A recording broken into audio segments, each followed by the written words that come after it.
We're playing Snake in RuneScape, moving around the map, one chunk at a time.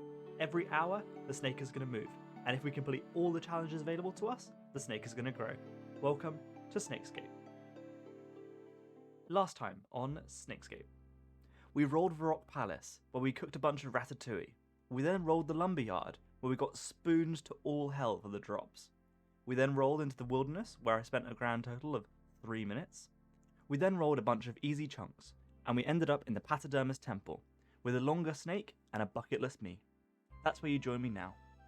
Okay, so crisis has been kind of averted. Well, there was never a crisis in the first place.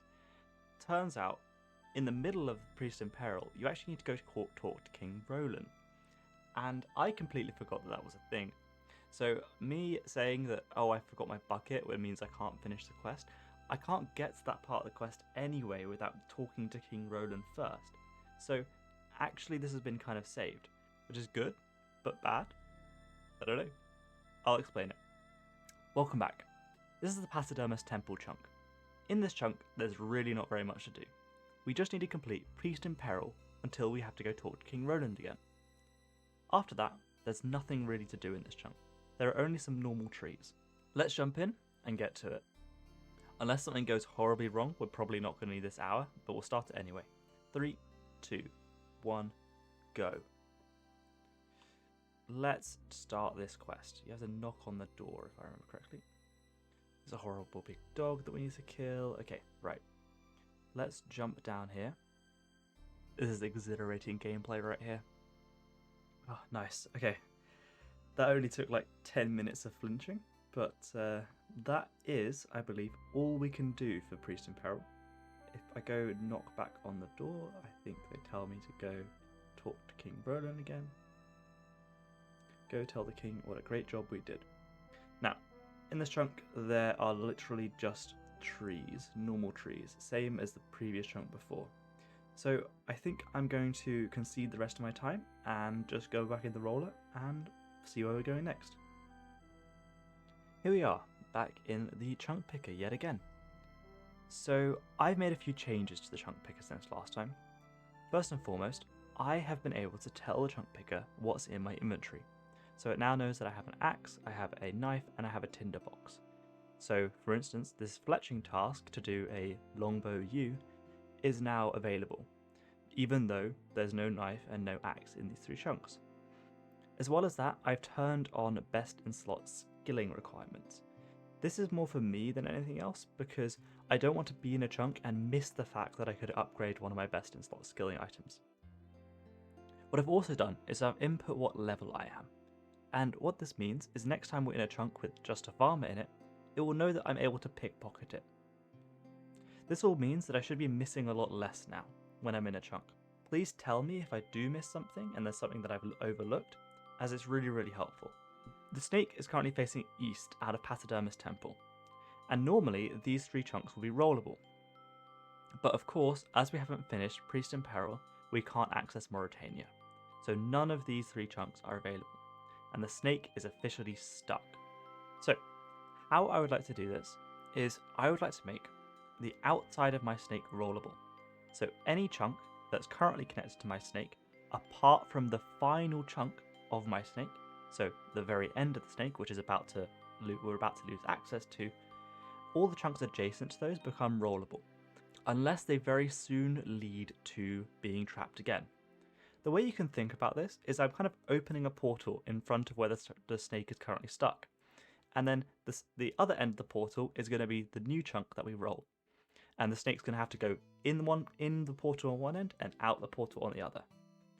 The reason I'm not including that final chunk is because it will immediately disconnect us, and I still want to be able to walk to my next chunk. This might sound a little bit confusing, so I'm going to leave some example images in the comments below. If I haven't, remind me, and I'll answer any questions that you may have. So, in this example, the snake is currently stuck into Paterdomus temple. This is our final chunk of our snake, because this is 1, 2, 3. Our snake is currently 3 chunks long. And the chunks that are going to be connected to my snake the next time it moves are the lumberyard and the dig site. So what will happen is the entrance to a portal will open up on this side of this chunk, and exit will open either here on this side of this chunk or this side of this chunk, which means the snake will be facing left coming out the lumberyard or south going out the dig site. I really hope that makes sense. And I'm doing this just so that we won't always get stuck, and so that it gives the snake a direction away from the area we've just been stuck into. As the whole point of this concept is to try and keep moving away from where we currently are. Let's actually do the chunk rolling. We have been able to get 10 fletching, we have a steel axe, and we have a steel axe, which means everything in these chunks is completed. I haven't been able to figure out a way to let it show that I've completed step 2 of Priest in Peril, but I'm sure Source or someone will help me out on why that is. Anyway, let's get the chunk rolling. And the dig site. Take me there. So, we have to delete the chunk that's on the end of our snake, and the next 3 rollable chunks will be these 3 down here. Because the end of the snake is here, the middle of the snake is here, it's going through a portal on the right, and then coming out of here and facing down. Let's jump in the game and have a look at our new chunk. This chunk is the dig site. In this chunk, there's really not that much to do. Normally, you'd be able to take the boat from here to Fossil Island, or complete the dig site quest, but because we haven't had access to quite a few chunks, we can't do that at the moment. But this chunk is home to some oak trees, which is going to be really useful. Even though we have already fletched an oak shield, I will need to keep training fletching, because eventually I'm going to need 72 to make a yew shield, which will unlock a lot of other chunks. And that's what I'm going to spend the hour doing. Going to try and make as much progress towards that goal. Let's jump in and get to it. And this chunk here is going to be my home for the next hour. Let's start the timer. 3, 2, 1, go. Now I can actually finally drop these longbows that have been in my inventory. I think I'm going to drop a bit more, depending on how many oak logs this gives me. But I think for now, this will be okay. Let's see how much we can do in an hour. I just got another bird's egg from a bird's nest, which is quite nice, but it means that I'm probably going to drop this willow seed. This requires 30 farming, which is quite far off, so I think I'm just going to have to drop it. Until I get significantly higher in my thieving level, I feel like money is going to be a serious problem for this account. That, or if I can get my combat levels up and get some resources that I can start to do some bossing, then maybe I could alch them.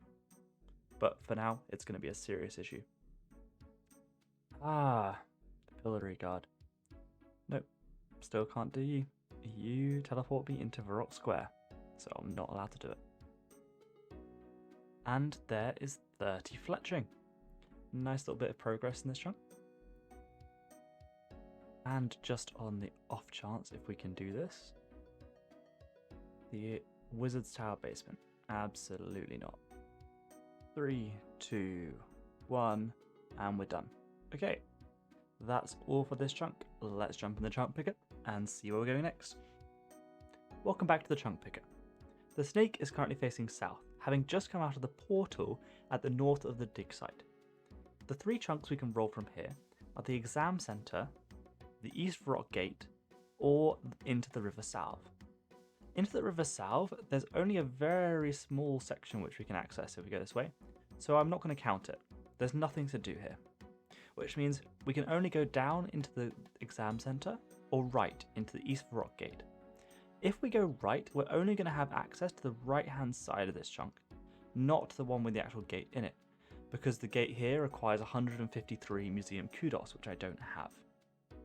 The exam center would be quite cool. I think we can start a few quests down here, but I don't know yet. We'll see if we roll it. We were able to complete all the tasks that are currently showing. We have 10 defense, we have 27 fletching, and we have an oak shield. Both of the chunks that we can roll are quite good, so I don't really mind what we get. Without further ado, let's roll. And we go right into the East Varrock Gate. Now, the end of the snake is Silveria, so this is the one that we are going to disconnect. So how it works is the end of the snake is in Paterdomus Temple, it's gone through a portal south into the dig site, and then turned right to go into the East Varrock Gate chunk. Now, you might notice that these two are actually disconnected. We now won't be able to walk through the portal ourselves. which means we only have access to these 2 chunks down here, not the Paterdomus temple chunk. Let's jump in the game and see what the chunk has to offer. Right, before I do absolutely anything, I'm going to quickly go just double check that you can't get through this gate without kudos. Because I know it's true going from the other side to this side, but I want to just check this. Ah, there we go. Yeah, I thought so. Okay, so we only have access to this side. So this is the East Varrock Gate chunk. This is our first repeat chunk, as we have been here before technically, but on the other side of the fence. In this chunk, we can complete the whole of the Soul's Bane quest. But the problem is it's way too high a combat recommendation for what we currently have. So it's going to be too hard to do. I will do the very first step of putting the rope down, but I don't think I'm going to do any more than that. Once I've done that, I'm going to continue on with the fletching grind. There are oak trees on this side of the trunk, so I'm just going to keep doing that. Let's jump in and get to it. Okay, let's get to completing the chunk. 3, 2, 1, go. Right, let's run over and start the Soul's Bane quest. I don't want to enter the rift myself, I just need to talk to this lady here. Hello, Laura. Lorna. I said Laura. Lorna. Okay, cool. Now, I am not going to go down there because I likely will die very quickly. So let's just get on with fletching. It's very nice to have an extra slot in the inventory free. Now that I've kind of used up what I was holding a rope for, was just in case it was used for any quests. Hey, and there's 45 woodcutting. And 18,000 experience. This is now just about 2% of the way to 72 fletching. So we've got a long way to go. And we're done. Let's just get this log and then let's jump in the chunk picker. Absolutely nothing happened there other than just fletching for 1 hour. So let's move on. You're kidding me. Literally just after I stopped the timer. Oh well. What a shame. Okay, so we were able to complete only the first step of a Soul's Bane. We won't be able to do the diary tasks in this chunk because it requires you completing a Soul's Bane. So that's everything we were really able to do in that chunk. Now, from here, the snake is currently facing to the left, so we can either go down into the mine or up into the lumberyard. We can't go forwards because of the gate that's just here, so we're going to have these 2 as rollables. Out of these 2, I really want to head back towards the mine, mainly because it gets us away from the wilderness. I don't want to have to take my chances of going there again. But I don't get to decide. Let's pick. And it's the lumberyard. Here we go again. Now that we have multiple chunks unlocked, we actually have a load more things to do. So let's jump in the game and I'll explain. This is the lumberyard chunk. Now, we were here last episode, but one big thing has changed since then. We now have access to more chunks around us. And what that means is there's a new requirement for this chunk, a 25 thieving requirement to go and pickpocket the dig site workers from the chunks around the corner. This is really cool because if we can complete this, that means that the dig site chunk will be completed and we'll be able to extend the length of our snake.